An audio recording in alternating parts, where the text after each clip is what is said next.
Hello, എല്ലാവർക്കും എൻ്റെ മറ്റൊരു പുതിയ വീഡിയോയിലേക്ക് സ്വാഗതം. ഇന്നത്തെ വീഡിയോ കല്യാണമൊക്കെ അടുത്ത് വരെയല്ലേ. അപ്പോൾ ഞങ്ങൾ എല്ലാവരും കൂടെ പോയിട്ട് ഇൻവിറ്റേഷൻ കാർഡൊക്കെ ഒന്ന് സെലക്ട് ചെയ്യാമെന്ന് വിചാരിച്ചു. അടുത്ത കുറച്ച് ആളുകളെങ്കിലും ഇൻവൈറ്റ് ചെയ്യണ്ടേ, അപ്പോൾ ഇൻവിറ്റേഷൻ കാർഡൊക്കെ വേണമല്ലോ. അപ്പോൾ വിചാരിച്ചു എന്നാൽ ഇന്ന് ഇൻവിറ്റേഷൻ കാർഡ് സെലക്ട് ചെയ്യാനായിട്ട് പോകാമെന്ന് വിചാരിച്ചു. അങ്ങനെ ഞങ്ങൾ എല്ലാവരും കൂടി പോവാണ്. ഞാനുണ്ട്, പ്രജിത്തുണ്ട്, ശ്രാവന്തികയുണ്ട്, ഹനു ഉണ്ട്. പോരും വഴിക്ക് ഹനു ഉണ്ട്. ഞങ്ങൾ എല്ലാവരും കൂടിയിട്ട് പോകുന്ന വീഡിയോ ആണ് ഇന്ന്. ഞങ്ങൾ മൂന്നുപേരും കൂടിയാണ് ഇന്ന് പോകുന്നത്. പോകുന്ന വഴിക്ക് ഹനു ഉണ്ട് അല്ലേ. ഏറെക്കുറെ എല്ലാ കാര്യങ്ങളൊക്കെ ഇങ്ങനെ സെറ്റായി വരുന്നുണ്ട്. ഇവൻറ്റ്, പിന്നെ അതുപോലെ ഓഡിറ്റോറിയം അല്ലേ, ഓഡിറ്റോറിയം, പിന്നെ അതുപോലെ പിന്നെ വേറെന്താ, ഫുഡിൻ്റെത് അങ്ങനെ. പിന്നെ ഡ്രസ്സിൻ്റെ കാര്യങ്ങളൊക്കെ നോക്കാനായിട്ട് പോയിട്ടില്ല. ഡ്രസ്സിൻ്റെ കാര്യങ്ങളൊക്കെ നോക്കാനായിട്ട് പോകണം. എല്ലാവരും കൂടെ ഒരു ദിവസം പ്ലാൻ ചെയ്തിട്ട് ഡ്രസ്സ് എടുക്കാനായിട്ട് പോകണമെന്നാണ് വിചാരിക്കുന്നത്. പിന്നെന്താ, പിന്നെ ഇപ്പോൾ ഇൻവിറ്റേഷൻ കാർഡ് എടുക്കാനായിട്ട് പോകുന്നുണ്ട്. അപ്പോൾ ഇപ്പോൾ വിളിച്ചപ്പോൾ കാണാൻ പ്രത്യേകം പറഞ്ഞ് ഭയങ്കര ഇങ്ങനെ ആഡംബരമായിട്ടുള്ള കാർഡൊന്നും നമുക്ക് വേണ്ട അല്ലേ, സിമ്പിളായിട്ടുള്ള കാർഡ് മതി എന്നാണ് പറഞ്ഞത്. നമ്മളെല്ലാം സിമ്പിളായിട്ടാണ് നോക്കുന്നത് അല്ലേ, സിമ്പിൾ ആൻഡ് ഹമ്പിളായിട്ട്. ഇൻവിറ്റേഷൻ കാർഡാണെങ്കിലും ഞങ്ങൾ രണ്ടാൾക്കും കൂടിയിട്ടാണ് കേട്ടോ എടുക്കുന്നത്. കാരണം കണ്ടൻ നാട്ടിലില്ലാത്തതുകൊണ്ട് ഞാൻ തന്നെ പോയിട്ട് രണ്ടിടത്തേക്ക് വേണ്ടിയിട്ടുള്ള ഇൻവിറ്റേഷൻ കാർഡ് സെലക്ട് ചെയ്യാനും പ്രിന്റ് ചെയ്യാൻ കൊടുക്കാനൊക്കെ വിചാരിക്കുന്നത്. ഞങ്ങളൊരു സിമ്പിളായിട്ടുള്ളൊരു കാർഡാണ് നോക്കുന്നത്. നമുക്ക് പോയി നോക്കാം എങ്ങനെയാണ്, നല്ല കാർഡ്സ് ഒക്കെ ഉണ്ടോ. പിന്നെ നിങ്ങളുടെ അഭിപ്രായമൊക്കെ ചോദിക്കാം പോയിട്ട്, നിങ്ങളുടെ അഭിപ്രായം പറയണം. പിന്നെ അതുപോലെ എൻ്റെ ചാനൽ ആദ്യമായിട്ട് കാണുന്നവരാണെങ്കിൽ സബ്സ്ക്രൈബ് ചെയ്യുക, ലൈക്ക് ചെയ്യുക, ഷെയർ ചെയ്യുക, ആ ബെൽ ബട്ടൺ നിവർത്താൻ മറക്കണ്ട. എന്നാൽ മാത്രമേ എൻ്റെ പുതിയ വീഡിയോസ് നിങ്ങൾക്ക് കാണാൻ പറ്റുള്ളൂ. അതോടൊപ്പം തന്നെ ഇന്ന് രാവിലെ ഞങ്ങൾ എണീറ്റപ്പോൾ കുക്ക് ചെയ്ത കുറച്ച് സാധനങ്ങൾ, നല്ല അഗസ്ത്യച്ചീര തോരൻ, പിന്നെ അതുപോലെ തന്നെ അഗസ്ത്യച്ചീരയല്ല കേട്ടോ, അഗസ്ത്യപ്പൂവ് തോരൻ, പിന്നെ നല്ലൊരു നാടൻ ബീൻസ് തോരൻ, പിന്നെ നല്ല കൊഞ്ച് വറുത്തത്, പിന്നെ ശ്രാവന്തികയുടെ സ്പെഷ്യൽ മത്തിക്കറിയൊക്കെ ഉണ്ട്. അപ്പം അതൊക്കെ കണ്ടിട്ട് വരുമ്പോഴത്തേക്കും ഞങ്ങൾ ഇൻവിറ്റേഷൻ കാർഡിൻ്റെ സ്ഥലത്ത് എത്തുകയും ചെയ്യാം. നല്ല ചുവട് കട്ടിയുള്ള ചീൻചട്ടി എടുത്തു കേട്ടോ. അതിലേക്ക് കുറച്ച് വെളിച്ചെണ്ണ ഒഴിച്ചു, കടുകിട്ടു. കടുക് നന്നായിട്ട് പൊട്ടി വരുന്നുണ്ട്. എപ്പോഴും ഞാൻ കുക്കിങ്ങിന് പറയാറുള്ള പോലെ തന്നെ വെളിച്ചെണ്ണയാണ് ഉപയോഗിക്കാറുള്ളത്. അതിനുശേഷം കടുക് പൊട്ടിക്കഴിഞ്ഞതിന് ശേഷം വറ്റൽമുളക് ഉപയോഗിച്ചു. എനിക്ക് ഗുണ്ടുമുളക് ഇതുവരെ കിട്ടിയിട്ടില്ല കേട്ടോ, അതുകൊണ്ടാണ് വറ്റൽമുളക് ഉപയോഗിക്കുന്നത്. പിന്നെ കറിവേപ്പില ഇട്ടു. അതൊക്കെ ഒന്ന് ചെറുതായിട്ടൊന്ന് പച്ചമണമൊക്കെ മാറി ഒന്ന് മൂത്ത് വരുമ്പോഴത്തേക്കും നമ്മുടെ ബീൻസ്, നല്ല നാടൻ ബീൻസാണ് അത്, ബീൻസ് ഇട്ട് കൊടുത്തു. ഇപ്പോൾ നാടൻ ബീൻസ് ആണെങ്കിൽ നല്ല ഗ്രീൻ കളറായിരിക്കും കേട്ടോ. അല്ലാത്തൊരു ബീൻസിന് ഒരു ലൈറ്റ് വേറൊരു ഗ്രീൻ ഷെയ്ഡാണ് വരുന്നത്. പിന്നെ അതുപോലെ തന്നെ എടുത്ത് അരയ്ക്കാനായിട്ട് നാളികേരം, മഞ്ഞൾപ്പൊടി, ജീരകം, വെളുത്തുള്ളി എപ്പോഴത്തെയും പോലെ അതൊന്ന് നന്നായിട്ട് ഒതുക്കിയെടുക്കാൻ വേണ്ടി വെച്ച് കൊടുത്തു കേട്ടോ. എന്നിട്ട് ആവി നന്നായിട്ട് കയറി വരുമ്പോഴത്തേക്കും വേണം നമ്മൾ മൂടി വയ്ക്കാൻ വേണ്ടിയിട്ട്. അതുപോലെ സ്ലോ ആയിട്ട് കുക്ക് ചെയ്യണം, വെള്ളമൊന്നും ഒഴിക്കാണ്ട് തന്നെ. അത് അടുത്ത് ഇപ്പോഴത്തെ ഒരു പാത്രത്തിലേക്ക് നമ്മുടെ എപ്പോഴത്തെയും പോലെ അഗസ്ത്യപ്പൂവ് വെള്ളയാണ് കേട്ടോ ഒന്ന് എടുത്തിരിക്കുന്നത്. വെള്ള അഗസ്ത്യപ്പൂവ് ഒന്ന് ചിക്കിയെടുക്കാമെന്ന് വിചാരിച്ചു. മുട്ടയൊക്കെ ചേർത്ത് ചിക്കിയെടുക്കുക. അതിന് 2 പച്ചമുളകും ചേർത്തു, ഒരു സവാളയും കൂടി ചേർത്ത് അരിഞ്ഞിട്ടാണ് കേട്ടോ അഗസ്ത്യപ്പൂവ് ഉണ്ടാക്കുന്നത്. അഗസ്ത്യപ്പൂവ് ഭയങ്കര ഒരുപാട് ഗുണങ്ങളുള്ളതാണ്. അപ്പം അതുകൊണ്ട് തന്നെ കിട്ടുമ്പോഴെല്ലാം ഞാൻ അഗസ്ത്യപ്പൂവ് ഒന്ന് മുട്ടയും ചേർത്ത് ചിക്കിയെടുക്കാറുണ്ട്. ഏറ്റവും നല്ല ഗുണമുള്ള സാധനങ്ങളാണ് ഇലക്കറികളും അതുപോലെ തന്നെ ഇതുപോലെയുള്ള പൂക്കളും ഒക്കെ കഴിക്കുന്നത്. ഞാൻ ഹിമാലയൻ സാൾട്ടാണ് കേട്ടോ ചേർത്ത് കൊടുത്തത്. ഇപ്പോൾ കുറച്ചായി ഞാൻ നോർമലായിട്ട് നമ്മൾ കിട്ടുന്ന സാൾട്ട് ഞാൻ അവോയ്ഡ് ചെയ്ത് ഹിമാലയൻ സാൾട്ടിലോട്ട് പോയിട്ട്. ഏറ്റവും നല്ലതാണ്, ഗുണമുള്ളതാണെന്ന് കേട്ടിട്ടാണ്. അപ്പോൾ അതിനെക്കുറിച്ച് അറിവുള്ളവർ അഭിപ്രായം പറയാം. അതുപോലെ തന്നെ നമ്മൾ അഗസ്ത്യപ്പൂവ് ചിക്കി എടുക്കാൻ വേണ്ടിയിട്ട് മുട്ട ചേർക്കുന്നുണ്ട്. ഞാൻ നാടൻ മുട്ടയാണ്, അതൊരു 3 ചേർത്ത് കൊടുക്കുന്നുണ്ട്. കാരണം ഇന്ന് എല്ലാവരും ഉണ്ട് കഴിക്കാനായിട്ട്. അപ്പോൾ എല്ലാവർക്കും കൂടിയിട്ട് വേണ്ടിയിട്ട് ഒരു 3 മുട്ട ചേർത്ത് കൊടുക്കുന്നുണ്ട്. അതുപോലെ ഇതിന് നമ്മൾ എണ്ണ വളരെ കുറച്ച് വേണം ചേർക്കാൻ, എന്നാൽ മാത്രമേ ആ സ്വാദ് ഉണ്ടാവുള്ളൂ, ഗുണം ഉണ്ടാവുള്ളൂ. ശേഷം നന്നായിട്ടത് ചിക്കിയെടുക്കണം കേട്ടോ. നല്ല ഇതായിട്ട് ചിക്കിയെടുക്കുക. നമ്മൾ എണ്ണ വളരെ കുറച്ച് ഉപയോഗിച്ചുള്ള. അതിനുശേഷം നമ്മൾ ബീൻസ് തോരനിലേക്ക് അതിന് വേണ്ട കൂട്ട് ചേർത്ത് കൊടുത്തു. ഒന്ന് ഒതുക്കിയെടുത്ത തേങ്ങയും ജീരകവും 2 കഷ്ണം വെളുത്തുള്ളി, മഞ്ഞൾപ്പൊടിയൊക്കെ ചേർത്തിട്ടുള്ള കൂട്ട് ചേർത്ത് കൊടുത്തു. നമ്മളിതിലാണെങ്കിലും പച്ചമുളകും സവാളയൊക്കെ അരിഞ്ഞ് ചേർത്തിട്ടുണ്ട്.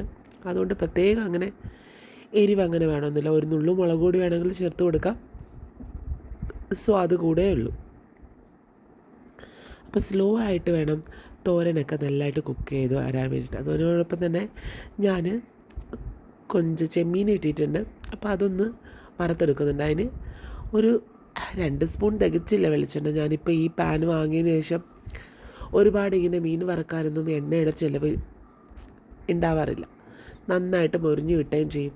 അപ്പോൾ അതുകൊണ്ട് ഒരു 2 സ്പൂൺ തികച്ചില്ലാതെ തന്നെ വെളിച്ചെണ്ണ ഒഴിച്ചു കൊടുത്തു. കൊഞ്ച് വറുത്തത് ഇവിടെ എല്ലാവർക്കും ഇഷ്ടമാണ്. ഇന്നാൾ ഞാൻ കൊഞ്ചെന്നൊക്കെ പറഞ്ഞപ്പോൾ ഇതല്ല കേട്ടോ കൊഞ്ചെന്നൊക്കെ ആൾക്കാർ പറയുന്നുണ്ട്. ഇവിടെ ഞങ്ങൾ ഇതിന് കൊഞ്ചെന്ന് പറയാറുണ്ട്. ചെമ്മീനെന്ന് പറയുന്നത് അങ്ങനെ ഞാൻ കേട്ടിട്ടില്ല. പക്ഷെ എല്ലാ ആൾക്കാരും കൊഞ്ചെന്നാണ് പറയാറുള്ളത്. മാർക്കറ്റിൽ പോയി വാങ്ങാൻ പോയാലും ഇപ്പോൾ തിരുവനന്തപുരത്തുകാരുണ്ടെങ്കിൽ കമൻറ്റ് ചെയ്യുക. നിങ്ങൾ പറയാറുള്ളത് എന്ത് പേരാണ് പറയാറുള്ളത്? ഞങ്ങൾ പറയാൻ കൊഞ്ചെന്നാണ് പറയാറ്. ചിലർ കമൻറ്റ് ചെയ്യണുണ്ടായിരുന്നു ഇത് കൊഞ്ചല്ല, കൊഞ്ച് വേറെയാണ് എന്നൊക്കെ പറഞ്ഞിട്ട്. പക്ഷെ ഞങ്ങളിതിനെ കൊഞ്ചെന്നാണ് പറയാറുള്ളത്. അപ്പോൾ കുറച്ച് കൊഞ്ച് കിട്ടിയിട്ടുണ്ടായിരുന്നു, അതൊന്ന് ഫ്രൈ ചെയ്തെടുക്കാതെ. അപ്പോൾ അതിന് വേണ്ടിയിട്ട് നേരത്തെ തന്നെ മസാല ചേർത്ത് വെച്ചിട്ടുണ്ടായിരുന്നു. മസാല സാധാരണ മുളക് പൊടിയും കുരുമുളക് പൊടിയും അതുപോലെ തന്നെ കുറച്ച് ഉലുവാപ്പൊടിയൊക്കെ ചേർത്ത് മഞ്ഞൾപ്പൊടി ആവശ്യത്തിന് ഉപ്പൊക്കെ ചേർത്ത് കുറേ നേരം പുരട്ടി വെച്ചിരുന്നു കേട്ടോ. കാരണം ഞാൻ തോരനൊക്കെ ഉണ്ടാക്കുന്നതിന് മുമ്പ് തന്നെ മീൻ വൃത്തിയാക്കി നന്നായിട്ട് പുരട്ടി വെച്ചിട്ടുണ്ടായിരുന്നു. അപ്പോൾ മസാല നന്നായിട്ട് പിടിച്ച് കിട്ടുകയും ചെയ്യും ഒത്തിരി നേരം ഇരുന്ന് കഴിഞ്ഞ് കഴിഞ്ഞാൽ. അപ്പം അതുകൊണ്ട് ആദ്യം ഞാൻ കൊഞ്ചിനാണ് പുരട്ടി വെച്ചിട്ടുണ്ടായിരുന്നത്.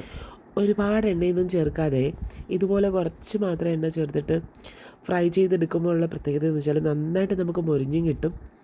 കൃത്യമായിട്ട് നന്നായിട്ട് സ്ലോ ചെയ്ത് കുക്ക് ചെയ്തെടുക്കാൻ പറ്റും. ഒരുപാട് എണ്ണ ഉണ്ടാവില്ല. എണ്ണയിൽ ഇങ്ങനെ മുക്കിയിട്ട് പൊരിക്കുന്നതിനേക്കാളും ആ മസാലയും കൃത്യമായിട്ട് അതിൽ പിടിച്ചിരിക്കും. അതിനുശേഷം നമ്മൾ ശ്രാവന്തികയാണ് കേട്ടോ മീൻകറി ഉണ്ടാക്കുന്നത്. അവളുടെ നല്ല സ്പെഷ്യലായിട്ടുള്ള മീൻകറിയാണ് ഉണ്ടാക്കുക. എന്നും ഞാനാണല്ലോ മീൻകറി ഉണ്ടാക്കുന്നത്. അപ്പോൾ ഉലുവയും കടുകും ഇട്ട് പൊട്ടിച്ചു. അതിനുശേഷം എപ്പോഴത്തെയും പോലെ ഏറ്റവും നല്ല ഗുണമുള്ള ചെറിയ ഉള്ളിയിലാണ് മീൻകറി ഉണ്ടാക്കുന്നത്. ചെറിയ ഉള്ളി നന്നായിട്ടൊന്ന് അരിഞ്ഞെടുത്ത ചെറിയ ഉള്ളി, പിന്നെ അതുപോലെ തന്നെ ചെറിയ ഉള്ളി നന്നായിട്ടൊരു ബ്രൗൺ കളറായി മൂത്ത് വന്നപ്പോഴത്തേക്ക് അതിലേക്ക് ഇഞ്ചി,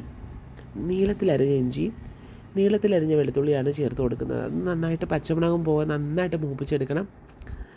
എന്നിട്ടൊരു മീൻകറി നന്നായിട്ട് ഇരിക്കുകയും ചെയ്യും, കേടാവത്തുമില്ല. വെളുത്തുള്ളി സാധാരണ നമ്മൾ വലിയ വെളുത്തുള്ളി ആണെങ്കിലാണ് അരിഞ്ഞിടാറുള്ളത്. അപ്പോൾ ചെറുതായതുകൊണ്ട് അവൾ പറഞ്ഞു ഇല്ല ചേച്ചി അങ്ങനെ ഇട്ടാൽ മതി, കുഴപ്പമില്ല എന്ന് പറഞ്ഞു. ഒരു 2 പച്ചമുളകും ഒന്ന് മുറിച്ചിട്ടിട്ടുണ്ട്. അതൊന്ന് നന്നായിട്ട് പച്ചമുളകൊക്കെ പോയി നന്നായിട്ടൊന്ന് വാടി വരട്ടെ. എന്നിട്ടാണ് ബാക്കി നമ്മുടെ ചേരുവകൾ ചേർക്കുന്നത്. കുറച്ച് കറിവേപ്പിലയും കൂടി ഇട്ട് കൊടുത്തു. അപ്പോൾ അതിൻ്റെയൊക്കെ ഒരു പച്ചമണം പോയി കഴിഞ്ഞതിന് ശേഷം കുറച്ച് മഞ്ഞൾപ്പൊടി ഇട്ട് കൊടുത്തു. അത് നന്നായിട്ട് മഞ്ഞൾപ്പൊടി അതിലേക്ക് പിടിച്ച് മഞ്ഞൾപ്പൊടി മൂത്ത് വരുന്നതിൻ്റെ ഒരു മണം വരുമ്പോഴത്തേക്ക് കുറച്ച് ഉലുവാപ്പൊടി ചേർത്ത് കൊടുത്തു. അതും ഒന്ന് നന്നായിട്ട് പിടിച്ച് ഒന്ന് മൂത്ത് വരണം. അപ്പോൾ ഇതൊക്കെ മൂത്ത് വരുമ്പോഴത്തേക്ക് ഒരു മണം വരും കേട്ടോ. അപ്പോഴത്തേക്കും നമ്മൾ മല്ലിപ്പൊടിയാണ് ചേർത്ത് കൊടുക്കുന്നത്. മല്ലിപ്പൊടി നന്നായിട്ട് വരട്ടി ആ ഒരു പച്ചമണമൊക്കെ പോയി ഈ മല്ലിപ്പൊടി മൂത്ത് വരുമ്പോൾ ഒരു പ്രത്യേക മണം വരും. ആ ഒരു മണം വരുന്നവരെ നന്നായിട്ട് അടിയിലൊന്നും പറ്റാണ്ട് നന്നായിട്ട് ഇളക്കി കൊടുക്കണം. നന്നായിട്ട് ഇളക്കി കൊടുത്തു കഴിയുമ്പോഴത്തേക്കും മുളക് പൊടി കാശ്മീരി ചില്ലിയാണ് ചേർത്ത് കൊടുക്കുന്നത്. ആവശ്യത്തിന് മീനിൻ്റെ ക്വാണ്ടിറ്റി അനുസരിച്ച് നമുക്ക് ഒരുപാട് എരിവ് വേണമെന്നില്ലാത്തതുകൊണ്ട് കുറച്ച് കാശ്മീരി ചില്ലി പൊടിയാണ് ചേർത്ത് കൊടുത്തത്. അതിട്ട് നന്നായിട്ട് വരട്ടി നന്നായിട്ട് മൂത്ത് വരണം.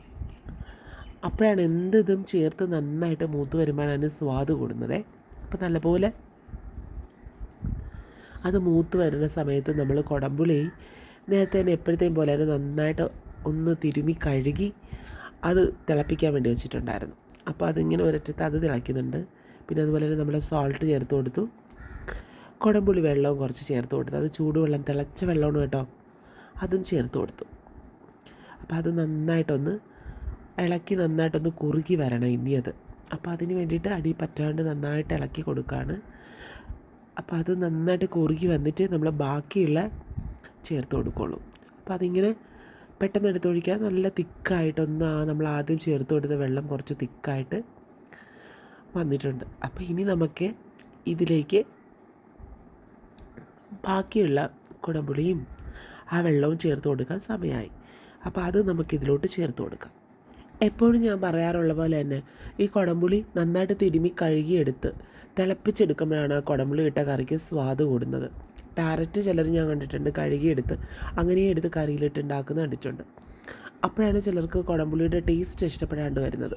അപ്പോൾ നിങ്ങൾ ഇതുപോലെ തിരുമ്മി കഴുകിയെടുത്ത് തിളപ്പിച്ചെടുത്ത് നോക്കി, നിങ്ങൾക്ക് ഒരുപാട് ഇഷ്ടപ്പെടും ആ കുടംപുളി ഇട്ട് വെച്ച കറികൾ. അങ്ങനെ നന്നായിട്ട് തിളപ്പിച്ചെടുത്ത് കുടംപുളി വെള്ളം അതിലേക്ക് ഒഴിച്ചു കൊടുത്ത് തിളച്ച് വന്നപ്പോഴത്തേക്കും നമ്മുടെ മത്തി, നല്ല കുഞ്ഞുമത്തിയാണ് കേട്ടോ, കുഞ്ഞുമത്തി നന്നായിട്ട് കഴുകിയെടുത്ത് അതിൻ്റെ ഉലുമ്പുമുളകൊക്കെ പോകെ തിരുമ്മി കഴുകിയെടുത്ത് ഉപ്പൊക്കെ ഇട്ട് കഴുകിയെടുത്ത കുഞ്ഞുമത്തിയാണ്. ഏറ്റവും ഇഷ്ടമുള്ള സാധനമാണ്, ഏറ്റവും ഗുണമുള്ള സാധനമാണ്, ഏറ്റവും സ്വാദുള്ളതാണ് കുഞ്ഞുമത്തി. അപ്പോൾ കുഞ്ഞുമത്തിയിട്ട് നന്നായിട്ട് തിളച്ച് വന്നിട്ടുണ്ട്. അപ്പോൾ ഇതിലേക്കാണ്, അപ്പോൾ നല്ലോണം തിളച്ച് വന്നിട്ടുണ്ട്. അപ്പോൾ ഇതിലേക്കാണ് നമ്മുടെ കൂട്ട് ചേർത്ത് കൊടുക്കുന്നത്. കൂട്ട് എപ്പോഴത്തെയും പോലെ തന്നെ നാളികേരം നന്നായിട്ട് അരച്ചെടുത്തത്, നല്ല പേസ്റ്റാക്കി അരച്ചെടുത്തത്, അതിലേക്ക് ഒരു കഷ്ണം ഇഞ്ചിയും അതിലേക്ക് ഒരു കഷ്ണം വെളുത്തുള്ളിയും 2 കഷ്ണം ചുവന്നുള്ളിയും ഒക്കെ ചേർത്തെടുത്ത നാളികേരത്തിൻ്റെ കൂട്ട് കേട്ടോ, നന്നായിട്ട് അരച്ചെടുത്തിട്ടുണ്ട്. അപ്പോഴാണ് പിന്നെ അതുപോലെ തന്നെ കറിയാണെങ്കിലും നിങ്ങൾ ഒരുപാട് ഗ്രേവി ആക്കുന്നില്ല, കുറച്ച് തിക്കായിട്ടാണ് ഈ കറി എടുക്കുന്നത്. അപ്പോഴാണ് അതിന് സ്വാദ്. എന്നിട്ട് തീ നന്നേ കുറച്ച് വെച്ചാണ് ഇത് വേവിച്ചെടുക്കാൻ പോകുന്നത്. ഈ മീൻകറി വയ്ക്കുമ്പോഴൊക്കെ പലപ്പോഴും നമ്മൾ ഈ കൈയളവിനിടുമ്പോഴാണ് കേട്ടോ അതിൻ്റെ അത് പ്രത്യേക ഒരു അളവാണ് കൈയളവെന്ന് പറയുന്നത്. സ്ഥിരം ചെയ്യുന്നവർക്ക് അറിയാൻ പറ്റും. നല്ല തിളവന്ന് കഴിയുമ്പോൾ നമ്മൾ കുറച്ച് കുരുമുളക് പൊടിയും കുറച്ച് പച്ച വെളിച്ചെണ്ണയും കൂടെ ഒഴിച്ചു കൊടുക്കുന്നുണ്ട്. എന്നിട്ട് കറിവേപ്പിലയും, എന്നിട്ട് നന്നായിട്ടൊന്ന് ചുറ്റിച്ച് വെച്ച് കൊടുത്തു കഴിഞ്ഞാൽ നമ്മുടെ മീൻകറി തയ്യാറ് കേട്ടോ.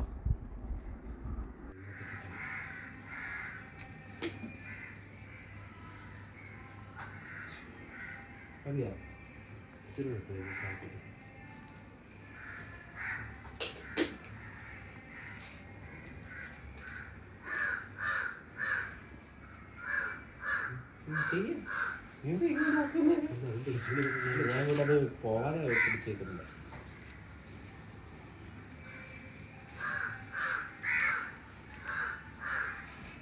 ഇത്രയും തിരിഞ്ഞ് വയ്ക്കണം അല്ലേ? ഞാൻ ഇത്രയും തിരിഞ്ഞില്ലായിരുന്നു.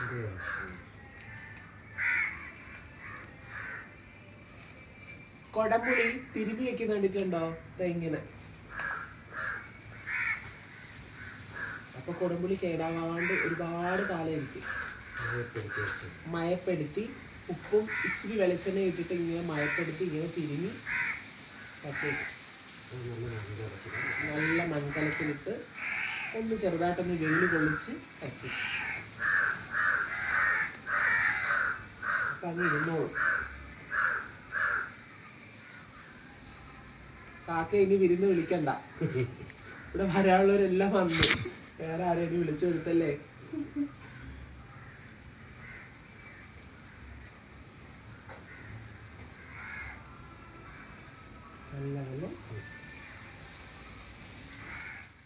നാളായില്ലേ ഞങ്ങള് ഉപ്പ് മാങ്ങ ഇട്ട് വെച്ചിട്ട്. അപ്പൊ ഇന്ന് ഞങ്ങള് മാങ്ങ എടുക്കാന്ന് വെച്ച് നല്ല പിടിച്ച് കാന്താരി മുളകൊക്കെ ഇങ്ങനെ പിടിച്ച് നല്ല അടിപൊളിയായിട്ട് ഇരിക്കുന്നുണ്ടേ. അപ്പൊ ആ സാധനം അങ്ങ് എടുക്കാന്ന് വിചാരിക്കുന്നു. ഒരു രക്ഷയില്ല അല്ലേ സാന്തിക?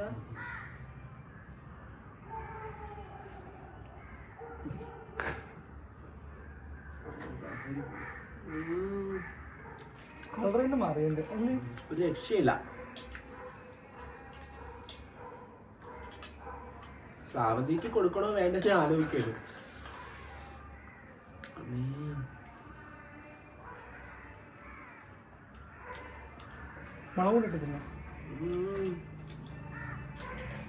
സൂപ്പർ കേട്ടാ. പ്രകൃതിക്കുള്ള മാങ്ങ വരുന്നില്ല, ഒരു കെണ്ട മാങ്ങ.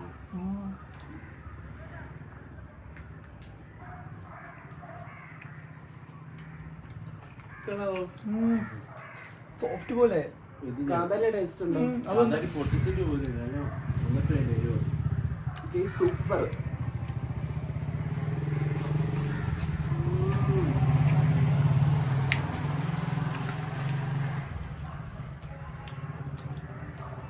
വേറെ ടേസ്റ്റ്. എന്തിനു കൈ നീട്ടിയിരിക്കുന്നേ?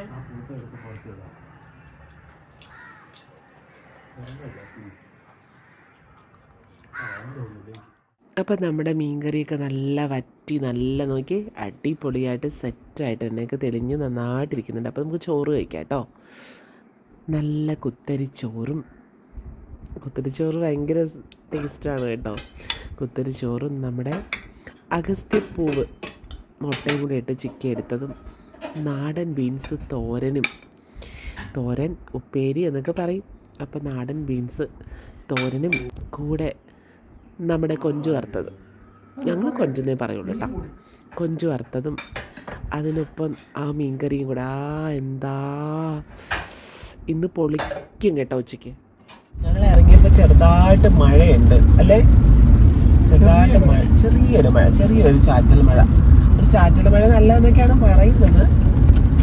എനിവേ എന്തൊക്കെ പറഞ്ഞാലും നമ്മൾ ഒരു എനിക്കെന്ന് വെച്ചാൽ എവിടേക്കെങ്കിലും ഇറങ്ങുമ്പോൾ ഈ മഴ ചെയ്ത് കഴിഞ്ഞാൽ ഒരു എന്തോ പോലെയാണ്. പക്ഷെ ഇത് ചെറുതായിട്ടേ ഉള്ളൂ, ചെറിയൊരു ചാറ്റൽ മഴയാണ്. ഇതിന് ഇങ്ങോട്ടും വന്നപ്പോഴത്തേക്ക് അതിൻ്റെ കാഠിന്യം കുറഞ്ഞു. നമ്മളവിടെ കുറച്ച് ഇതായിട്ടൊരു ചാറ്റിച്ച് പെയ്യുന്നുണ്ട്. അതിവിടെ ചെറുതായിട്ട് ചെറിയ ചെറിയ ഡ്രോപ്സ് ആയിട്ട് വീഴുന്നതേ ഉള്ളൂ. അതെ,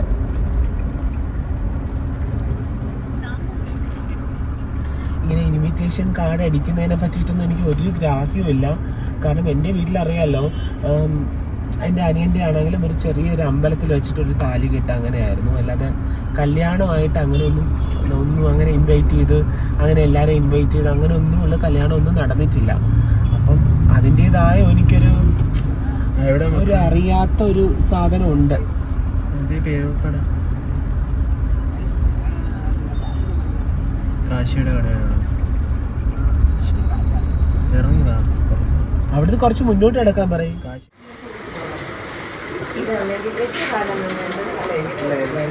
ക്വാണ്ടിറ്റി അനുസരിച്ചാണ് 1000 ആണെങ്കിൽ ഇത് ഒരു 950 വരും.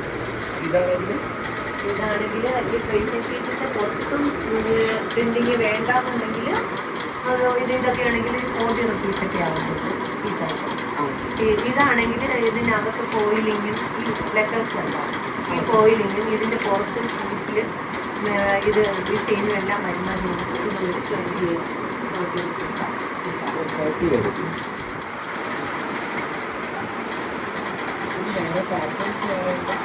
ഇതിൻ്റെ ഇഷ്ടമുള്ള ഡിസൈൻസ് ഡിസൈൻ ചെയ്യുന്നതാണ്.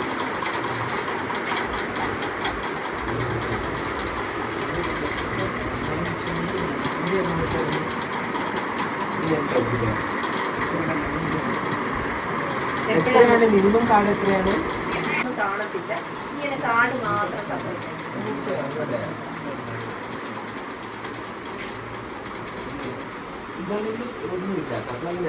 പ്ലെയിൻ ആയിട്ട് മീൻസ് പെണ്ണി ചെറുക്കൻ്റെയും പേരും അത് ഇങ്ങനെ കൊടുത്തിട്ട് ഇവിടെ വന്നിട്ട് ഡെയിലി ഡേറ്റ് ഇതിൽ മാറ്റർ, അടിയിൽ മാറ്റർ. ഇത് കെട്ടുള്ളതാണ്, ഇത് കെട്ടുള്ളതാണ്. അതെ, ടാഗ് പ്രിന്റ് ആയതുകൊണ്ട് 24. പിന്നെ ഒരു 16, ഇതൊക്കെ 16, 16 16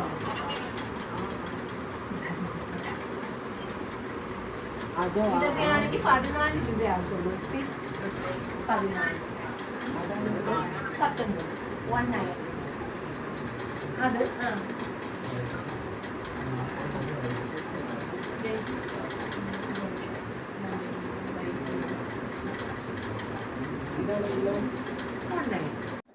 അങ്ങനെ ഞങ്ങൾ ഹനുവിൻ്റെ മാരേജിന് ഇവിടെ നിന്നാണ് കേട്ടോ വെഡ്ഡിങ് കാർഡ് ചെയ്തത്. അപ്പോൾ ഞങ്ങൾ അവിടേക്കാണ് വന്നിട്ടുള്ളത്.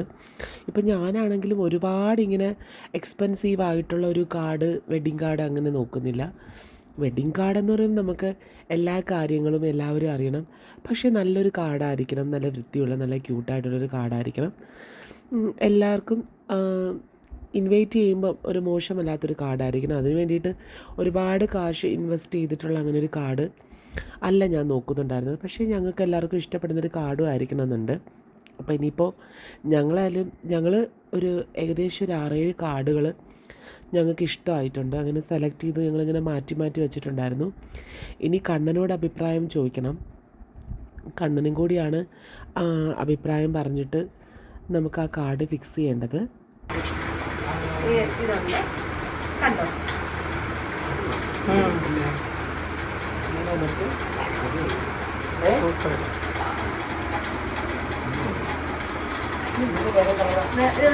ഇഷ്ടമുള്ള ഇതുള്ള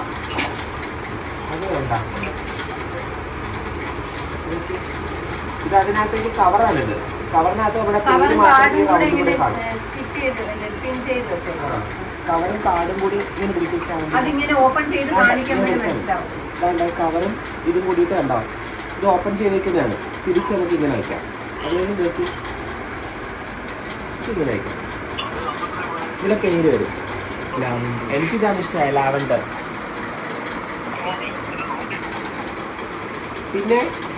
പിന്നെ കൊള്ളാന്നുള്ളത് ഇത് കൊള്ളാം. സിമ്പിളാണ്. വിനായകനൊക്കെ ഉള്ള സിമ്പിൾ നമ്മൾ സാധാരണ കാണുന്ന കല്യാണക്കാട്. ഇത് കൊള്ളാം. പിന്നെ ആസ് നമ്മൾ നേരത്തെ നോക്കി വെച്ച സാധനം ഹാങ്ങിങ് കൊള്ളാം.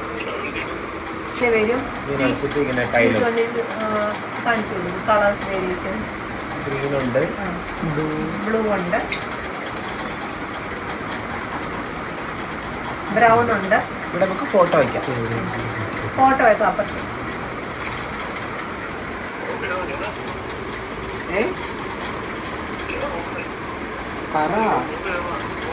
പിന്നൊരു കാര്യം, കൂടുതൽ കാണുമ്പോഴാകെ കൺഫ്യൂഷൻ. അതെ, അപ്പൊ ഏറ്റവും ബെറ്റർ ആയിട്ടുള്ള 2-3 എടുത്തിട്ട് അതങ്ങ് സെലക്ട് ചെയ്യും.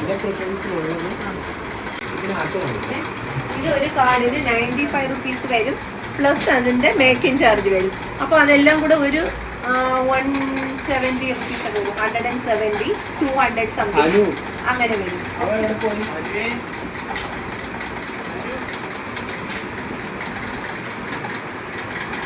ഇതും അതുപോലെ തന്നെ. ഇതും ബോക്സ് കാർഡാണ്. കണ്ടോ, ഇതാണെങ്കിൽ 140 റുപ്പീസ് കാർഡ്. പിന്നെ അതിന്റെ പ്രിന്റിംഗ് കോസ്റ്റ് അതിന്റെ. ഇതാണ് കവർ. ഒരു മാറ്റർ കൺഫേം ചെയ്താൽ ഒരു 5 days 6 days തന്നാൽ മതി. 2 weeks. നല്ല ഫോട്ടോ തന്നാൽ മതി. അതും ചെയ്യാം. അത് ചെയ്ത് നമ്മൾ അയച്ചു തരും. PDF അയച്ചു തരുന്നതിന് നോക്കിയിട്ട് അതിൽ എങ്ങനെയാണ് നല്ല ക്ലിയർ ആയി അതിന്റെ ഫോണ്ടും കാര്യങ്ങളും സ്പെല്ലിങ്ങും എല്ലാം കറക്ഷൻ പറഞ്ഞതിന് ശേഷമേ പ്രിന്റിങ് സ്റ്റാർട്ട് ചെയ്യും. അങ്ങനെ ഞങ്ങൾ വെഡ്ഡിങ് കാർഡൊക്കെ എടുക്കാൻ പോയി. ഞങ്ങളിവിടെ ആറ്റുകാൽ ഷോപ്പിംഗ് കോംപ്ലക്സിലാണ് കേട്ടോ വന്നത്. ഞങ്ങളിവിടെ ഒരു സെറ്റ് മുതലൊരു കട ഉണ്ടായിരുന്നു. ആ കടയാണ് നോക്കുന്നത്. ഇവിടെ എവിടെയോ ഞാൻ വന്നിട്ടുണ്ട്. ദെൻ കാർഡ് ഏതാ എടുത്തതെന്ന് എല്ലാവരും കമൻറ്റ് ചെയ്യണം കേട്ടോ. ഏത് കാർഡായിരിക്കും നിങ്ങൾ എടുത്തിട്ടുണ്ടാവുക എന്നുള്ളത് നിങ്ങൾ കമൻറ്റ് ചെയ്യുക.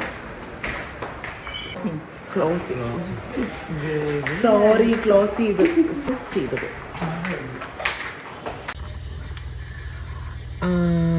അങ്ങനെ ഇൻവിറ്റേഷൻ കാർഡൊക്കെ സെലക്ട് ചെയ്തു. എല്ലാം കഴിഞ്ഞു.